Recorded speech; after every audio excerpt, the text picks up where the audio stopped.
नमस्कार, मैं हूं मोनिका और आप देख रहे हैं वॉइस नेशन। वक्त तो चला है उत्तर प्रदेश की तमाम अहम खबरों का। बढ़ते हैं पहली खबर की ओर। खबर यूपी के बलिया से है, जहां पर रेवती नगर पंचायत से एक तस्वीर सामने आई है, जिसमें योगी मोदी और अमित शाह की तस्वीरों के आगे भाजपा प्रत्याशी पूजा करते नजर आ रहे हैं। बलिया के रेवती नगर पंचायत से एक तस्वीर सामने आई है, जहां पूर्व प्रधानमंत्री अटल बिहारी वाजपेयी, प्रधानमंत्री नरेंद्र मोदी, मुख्यमंत्री योगी आदित्यनाथ, गृह मंत्री अमित शाह की तस्वीरों की पूजा अर्चना हो रही है।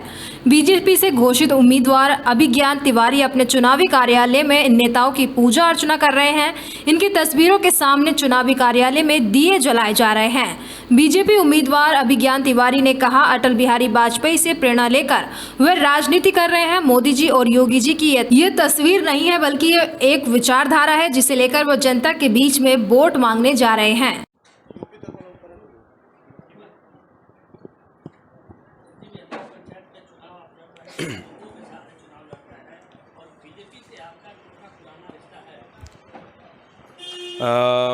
मैं अभी नगर पंचायत का चुनाव ये पहली बार मैं खुद लड़ रहा हूँ, लेकिन मेरा पारिवारिक पृष्ठभूमि शुरुआत से ही रही है। मेरे बाबा स्वतंत्रता सेनानी स्वर्गीय श्री राम पूजन तिवारी जी यहाँ से चुनाव लड़े थे। उसके बाद मेरे पिताजी चुनाव यहाँ चेयरमैन रहे हैं। पिछली बार हमारी पत्नी भी लड़ी थी, हम लोग रनर थे। और इस बार मैं खुद भारतीय जनता पार्टी से लड़ रहा हूँ। और मैं राष्ट्रीय स्वयंसेवक संघ से बहुत पहले से जुड़ा हुआ हूँ, क्योंकि मैं विद्या भारती से पढ़ा हूँ। मेरी सारी शिक्षा दीक्षा शिशु मंदिर और विद्या मंदिर से हुई है। तो हम लोग राष्ट्रीय स्वयंसेवक संघ से और विद्या भारती से शुरू से जुड़े हुए हैं।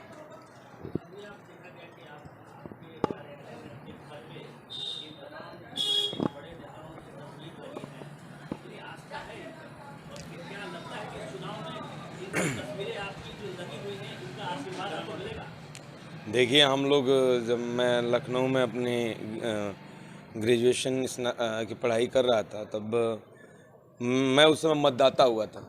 अभी 18 साल पार किया था। तो मैंने पहला वोट अपना जो है पंडित अटल बिहारी वाजपेयी जी को दिया था। वहीं लखनऊ से जहाँ हम लोग रहते थे, वहीं से वो सांसद का चुनाव लड़ते थे, उसी लोकसभा से। और अटल जी को सुनने के लिए हम लोग मतलब अटल जी के सुनने के लिए हम लोग साइकिल से अपने करीबन, अगर वो 4 जगह जाते थे तो 4 जगह हम लोग जाके साइकिल से रात तक उनका भाषण सुनते थे। और उन्हीं को देख के, उन्हीं को सुन के हम लोगों ने सीखा है। तो फोटो अपनी जगह है। ये जो फोटो लगे हुए हैं, ये विचारधारा जो है, ये फोटो नहीं है, एक विचारधारा है। राष्ट्रहित और राष्ट्र प्रेम की विचारधारा है। और ये विचारधारा से मैं खुद ही इस विचारधारा के साथ चलता हूँ। तो ये फोटो नहीं है, इसको फोटो ना कहिए आप, ये विचारधारा और ये राष्ट्र हित और राष्ट्र उन्नति के लिए जो विचार ठेका चलता है, तो आते हैं ये लोग।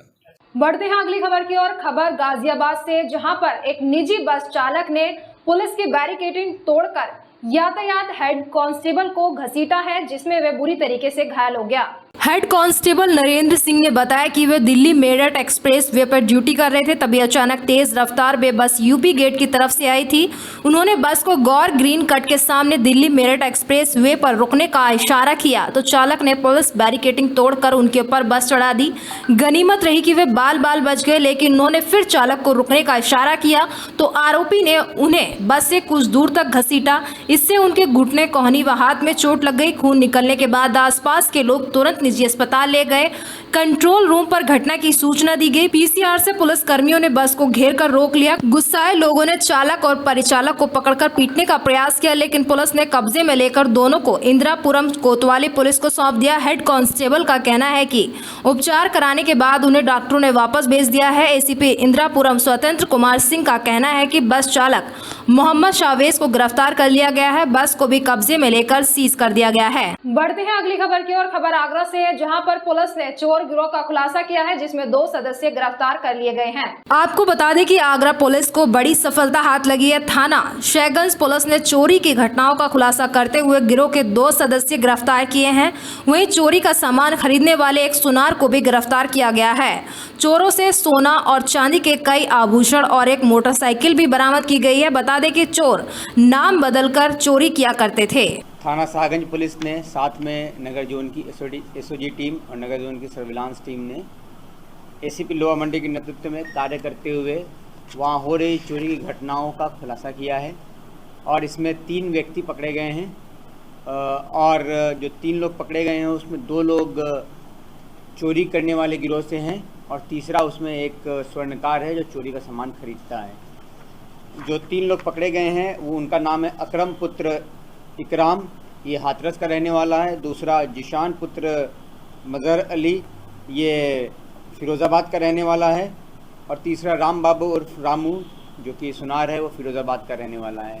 और इनका एक अन्य साथी जो चोरी की घटनाओं में इनके साथ रहता है वो भी फ़रार है, पुलिस से गिरफ्तार करने का प्रयास कर रही है। इन्होंने अपने बयानों में कबूला कि इन्होंने हमारे क्षेत्र में 3 घटनाओं को कबूला है और उन तीनों का खुलासा किया गया है।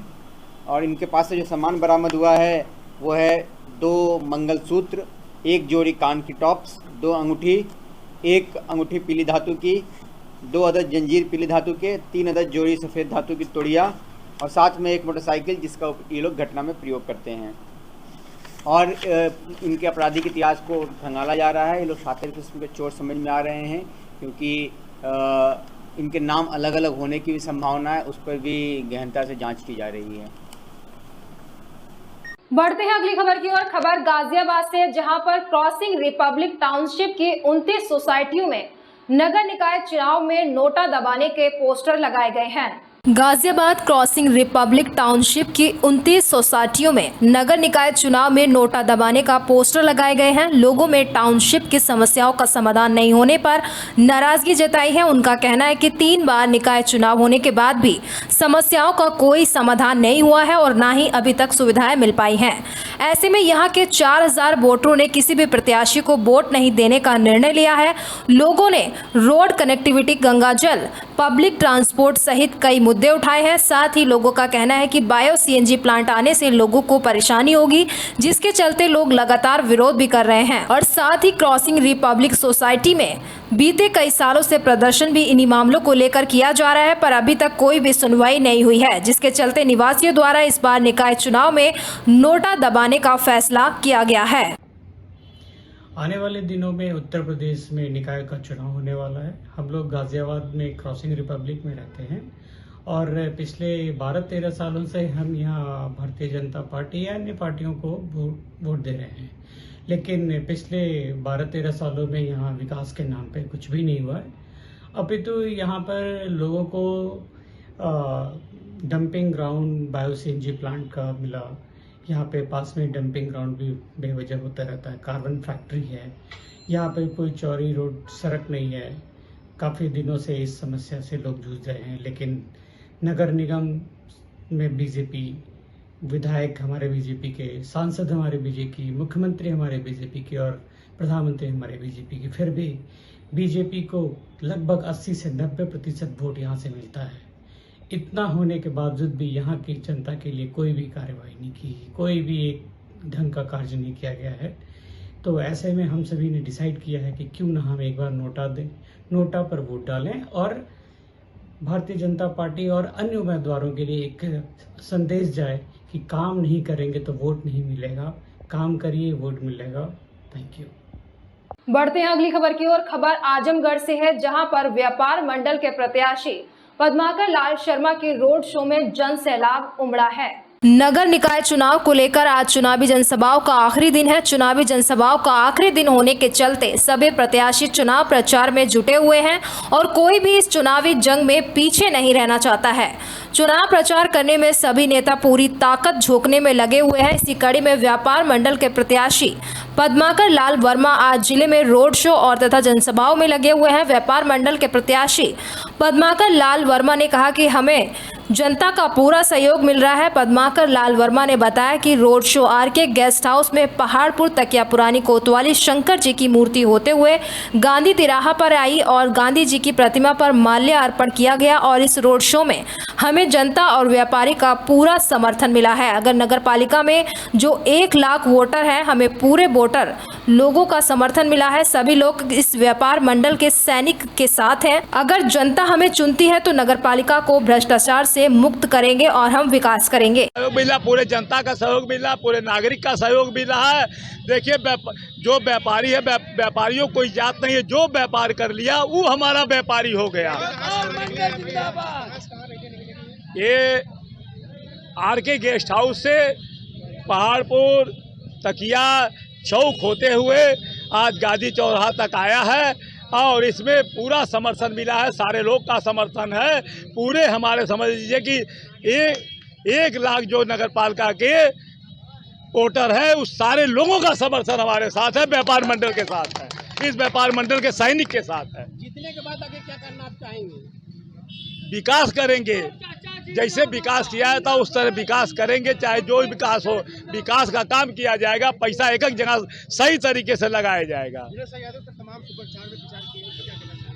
हम उन पे कोई टिप्पणी नहीं करेंगे। हम व्यापारी हैं, हम व्यापारी बहुत सहनशील होता है। व्यापारी सिर्फ लोगों का सहयोग करने का काम करता है, व्यापारी किसी की बात पे टिप्पणी नहीं करता है। जनता के बीच गए, क्या समस्या रही नगर पालिका की? बहुत समस्या है, नाली से लेके इंटरलॉकिंग से लेके सफाई से लेके बंदरों का सबसे बड़ा देखिए प्रकोप रहा है। बिजली कहीं नहीं है, कहीं खंबे नहीं है, बिना खंबे के तार गए हुए हैं, कहीं स्ट्रीट लाइट की व्यवस्था खराब है, सब चरमराई हुई है। हमारी जनता हमको भेज रही है, सही काम होगा, ईमानदारी से काम होगा। अब देखिए जनता साथ है, हमारे जनता का जन सैलाब है। देखिए आपके सामने हजारों की संख्या में जनता चल रही है। बढ़ते हैं अगली खबर की ओर। खबर गाजियाबाद से है, जहां पर ओवैसी ने गाजियाबाद के डासना में अपनी पार्टी के चेयरमैन प्रत्याशी सभा में विपक्षी दलों पर जमकर निशाना साधा है। ओवैसी गाजियाबाद के डासना में अपनी पार्टी के चेयरमैन प्रत्याशी की सभा में उन्होंने कहा कि अखिलेश यादव तेलंगाना के मुख्यमंत्री के बगल में बैठ जाते हैं, कभी बंगाल में ममता बनर्जी के पैरों के पास पड़ जाते हैं तो कभी नीतीश कुमार के सामने सिर झुका देते हैं। वहीं उन्होंने कहा कि बीजेपी में जितने माफिया हैं उन पर फूल बरसाए जा रहे हैं। उनकी छत्रछाया में रहकर जो कोर्ट से मुलजिम करार दिया जाता है, पुलिस की मौजूदगी में हाथ में जंजीर होती है, कुछ लोग आपसे गोलियां चलाकर मार देते हैं और मुख्यमंत्री कहते हैं कि मैंने माफिया को मरवा दिया। उस वक्त जो पुलिस वाले थे, मेरा उनसे सवाल है, अगर वह जय श्री राम का नारा ना लगा तकबीर बोल देते तो गोलियों से भून देते। मुख्यमंत्री कहते हैं कि गोली का जवाब गोली से देंगे, वहां तो जबान से भी नहीं दिया गया। तो बोलेंगे मैंने माफिया को खत्म कर दिया। अरे माफिया को कहां खत्म हो रहा है? अरे ये तो बताओ कि आपके बीजेपी में कितने ऐसे माफिया नेता बैठे हैं, उन पर फूल बरसाए जा रहे हैं, उनको आप अपनी सत्ता में रहकर अपनी छत्र छाया में उनकी हिफाजत कर रहे हैं, और जो कोर्ट से मुलजिम करार दिया जाता, जिसके हाथ में जंजीरें होती है, तो पुलिस की मौजूदगी में उनको लोग आकर उनके सर पर गोलियां चलाकर उनकी हत्या करके चली जाती है, और मुख्यमंत्री बोलते हैं कि मैंने माफिया को मार दिया। मुख्यमंत्री आपकी पुलिस है, उत्तर प्रदेश की पुलिस की कस्टडी में 2 प्रिजनर्स हैं और उनको आकर सर पर गोलियां मारकर, और मारने वाले पूरी तैयारी के साथ आए थे, मारकर हथियार फेंककर पुकारते सरेंडर सरेंडर और जीएसआर का नारा। मैं उन पुलिस वालों से मेरा एक सवाल है, अगर वो जीएसआर का नारा नहीं लगाते और तकबीर बोलते तो निकाल कर उनको वहीं भून देते थे। ये कौन सा आपका इंसाफ है बताओ आप? और मुख्यमंत्री की और भारत की जनता। फिलहाल इस वक्त की खबरों में इतना ही। तमाम देश दुनिया की खबरों से रूबरू होने के लिए बने रहिए वॉइस नेशन के साथ। अभी दीजिए इजाजत, नमस्कार।